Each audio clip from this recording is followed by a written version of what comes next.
Universitas Negeri Surabaya. Di sini kami akan mempresentasikan hasil UAS kami yang berjudul Evaluasi Sarana dan Prasarana Peribadatan di Kecamatan Gubeng, Kota Surabaya. Sebelumnya, izinkan kami memperkenalkan diri terlebih dahulu. Perkenalkan, nama saya Afara Bella dengan NIM 032. Saya Abdullah Kipahuryo dengan NIM 036. Saya Anissa Firdaus dengan NIM 088. Saya Cindy Humair dengan NIM 024. Dan saya Muhammad Ahmad Fikri dengan NIM 068. Yuk kita masuk ke materinya. Nah, teman-teman tahu nggak, sebagai calon planner kita tahu bahwa sebuah kota yang ideal itu yang bisa memfasilitasi seluruh warganya dan juga kebutuhan spiritual dan juga kepribadian. Nah, mengapa kita akan mengambil Kecamatan Gubeng ini? Karena Kecamatan Gubeng bisa dibilang wilayah studinya itu di bawah pusat aktivitas di Kota Surabaya ini. Nah, dengan itu tingkat mobilitas dan juga keberagaman untuk beragama bisa dibilang cukup besar.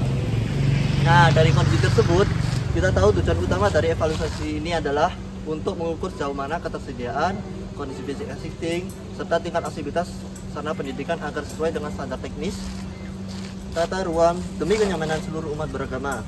Nah, jika melihat gambaran umum wilayahnya, Kecamatan Gubeng bisa dibilang luas sekitarnya 9,28 km persegi yang terbagi menjadi 6 kelurahan, yaitu ada Kecamatan Gubeng, Erlangga, Bujang Sewu, Kertajaya, dan juga Bratajaya, dan juga Mojo.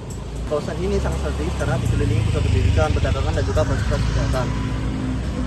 Jenis pemukimannya bisa dibilang cukup padat karena dalam komposisi masyarakat yang heterogen, sehingga sebaran pemeluk agama dan kebutuhan pemeluk agama dan kebutuhan tempat ibadahnya seperti masjid, gereja, pura, dan biaranya itu bisa dibilang sangat bervariasi dan juga di tiap kelurahannya. Selanjutnya ada metodologi. Untuk mendapatkan hasil evaluasi yang valid, kelompok kami menggunakan kombinasi dua metode pengumpulan data. Yang pertama, metode pengumpulan data sekunder, di mana kelompok kami mengambil data jumlah penduduk menurut agama tahun terbaru langsung dari Badan Pusat Statistik atau BPS Kota Surabaya sebagai dasar analisis kebutuhan sarana.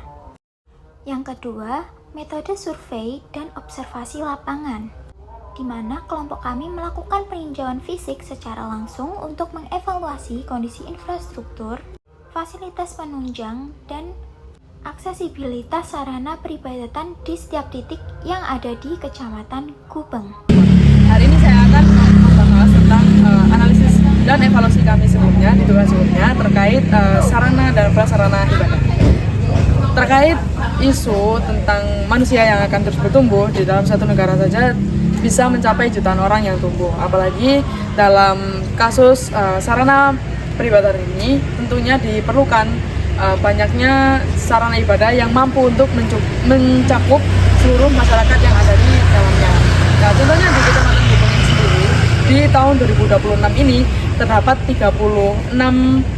sekitar 35 sampai 36 jumlah sarana ibadah agama Muslim dan 30-an untuk agama lain. Nah, untuk itu kami memproyeksikan pada tahun 2046 sarana ibadah ini yang akan dibutuhkan di masjid ini sekitar 44 sarana ibadah dan 30 untuk lainnya. Nah, untuk itu kami sebagai calon perencana kami berniat untuk mengevaluasi sarana peribadatan yang ada di Kecamatan Gubeng. Nah, kami telah melakukan observasi di sarana peribadatan lain, contoh di gereja, di vihara dan pura, masjid lain-lainnya juga. Sering kali kami temui kalau masjid ataupun gereja itu kurang menerapkan kalau suatu bangunan itu membutuhkan lahan parkir.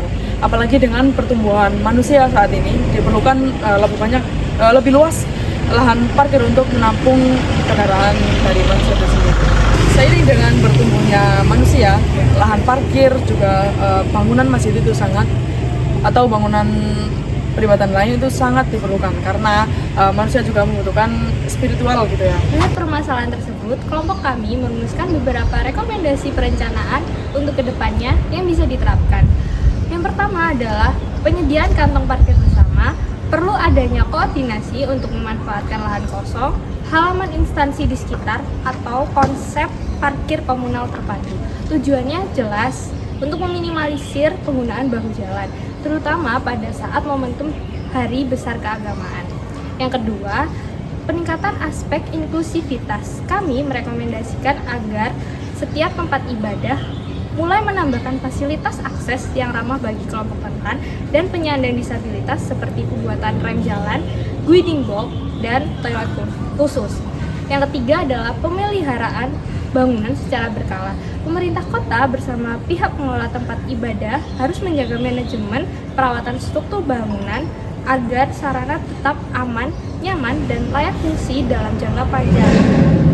Sebagai kesimpulan, pelaksanaan peribadatan di Kecamatan Gubeng secara fungsional sudah berjalan dengan baik. Namun, masih memerlukan beberapa intervensi perencanaan yang lebih matang di sektor manajemen, parkir, dan peningkatan fasilitas inklusif. Terima kasih untuk semua yang telah menyaksikan video presentasi kami dari awal sampai akhir. Semoga apa yang kami sampaikan dapat bermanfaat untuk perencanaan wilayah ke depannya. Sekian kami dari kelompok 8 2025C mengundurkan diri. Terima kasih. Wassalamualaikum warahmatullahi wabarakatuh.